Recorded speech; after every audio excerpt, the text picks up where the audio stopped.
Graça e paz, pessoal. Hoje nós comemoramos 200 anos da nossa independência do Brasil. Independência do jugo de Portugal, seria mais ou menos isso. Nos tornamos uma nação independente, mas continuamos ainda com todo carinho, com todo amor aos nossos irmãos portugueses. Apenas nós nos separamos politicamente para darmos início a um novo marco. Um marco que já se passaram aí 200 anos. E eu não sei se você já fez um balanço desses 200 anos da independência do Brasil para saber o que mudou e o que não mudou, o que melhorou e o que não melhorou.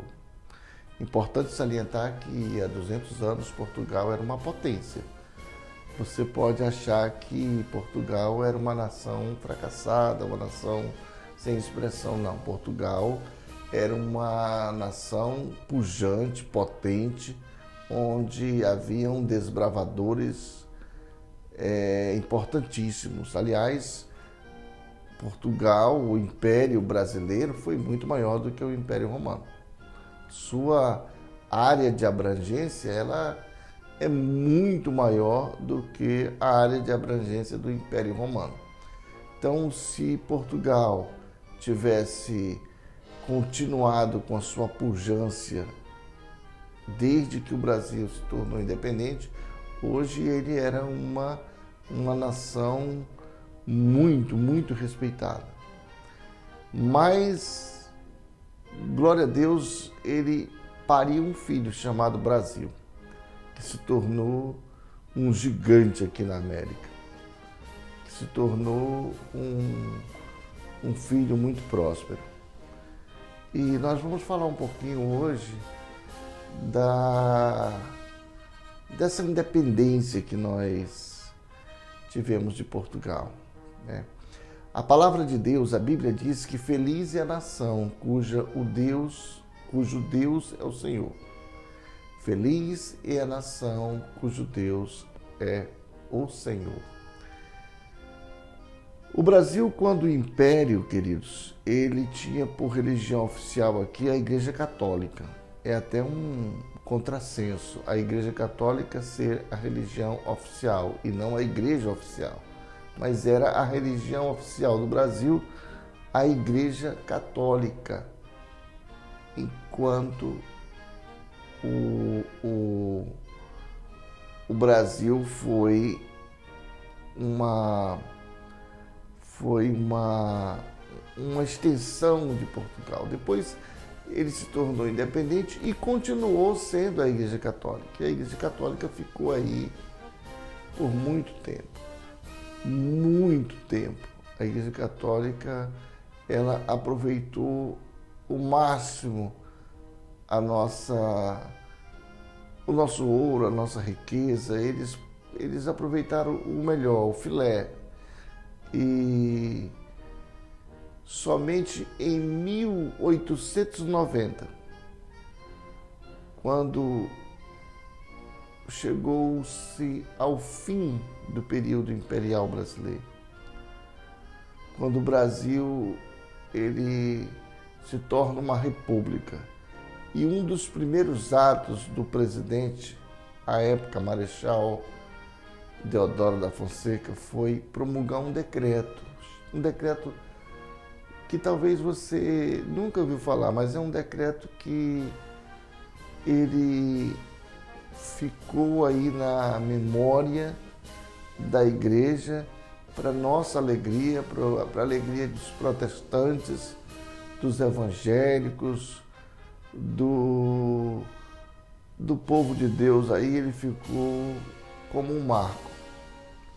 Foi o decreto número 119A, do dia 7 de janeiro de 1890. Então hoje nós já estamos aí aproximadamente há 132 anos de libertação desse jugo onde o Brasil ele vivia uma opressão. As igrejas religiosas, as igrejas protestantes no Brasil, elas viviam um jugo opressor, viviam oprimidas, apesar de serem poucas à época, porque o domínio católico era muito forte. Então nós, mesmo nesse período em que a Igreja Católica ela predominava no território nacional, não pela sua maioria, mas pela imposição de um decreto, de uma lei, mesmo assim os evangélicos se aventuravam a cruzar o oceano e anunciar o evangelho aqui aos índios. Muitos índios foram evangelizados. Muitos índios aqui, eles foram convertidos ao evangelho. Não foram simplesmente aí cristianizados aí goela abaixo, mas eles foram evangelizados, aprenderam. E nós podemos aqui citar muitos. Mas foi somente em 1890 que a Igreja Evangélica ela dá um salto para fazer uma diferença muito grande nesse nosso território.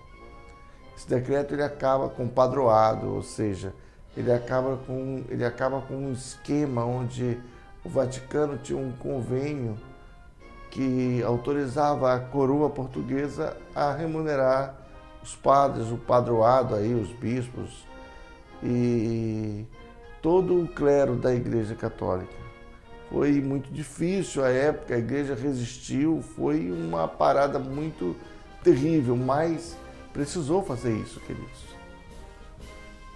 Agora, isso não veio assim também de mão beijada. Por que o Brasil aderiu a isso aí?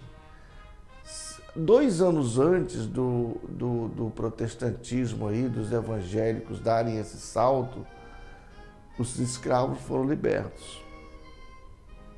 Não é muita coincidência, a libertação dos escravos, a libertação da igreja, né, tornar aí a religião separada do Estado. Ocorre, queridos, que nessa época estava acontecendo na Europa uma grande revolução chamada Revolução Industrial. E o Brasil, ou ele aceitava essas condições, ou então ele ia pagar um preço muito alto. Por isso, nós tivemos aí a libertação do Evangelho aqui na América do Sul, principalmente aqui no Brasil, né? Onde os missionários, as igrejas, elas puderam dar aquele grito de liberdade, puderam pregar, puderam anunciar, e entre esses evangélicos que vieram aí, vieram os batistas, né?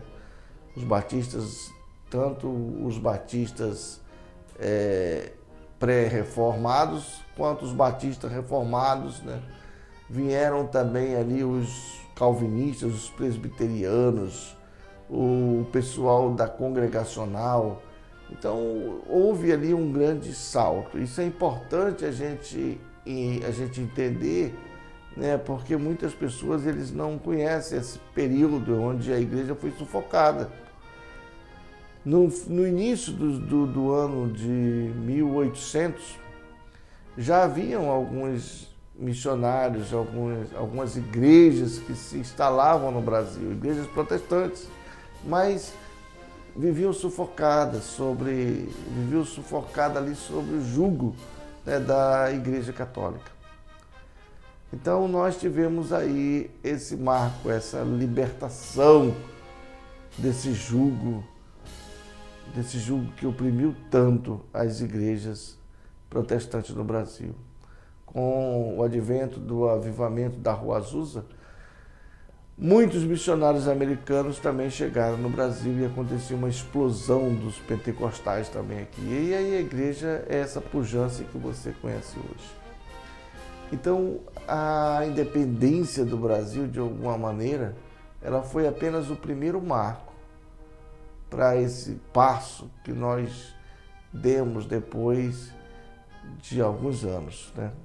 Em 1822, quando aconteceu essa independência, ainda por 65 anos aproximadamente, a igreja castigou bastante os nossos irmãos missionários, que muitos foram mortos por padres carrascos, né? Se você for ver a história aí, Anchieta, que ficou lá para trás, que viveu muitos anos atrás, detonou muitos evangélicos, queridos. Mas isso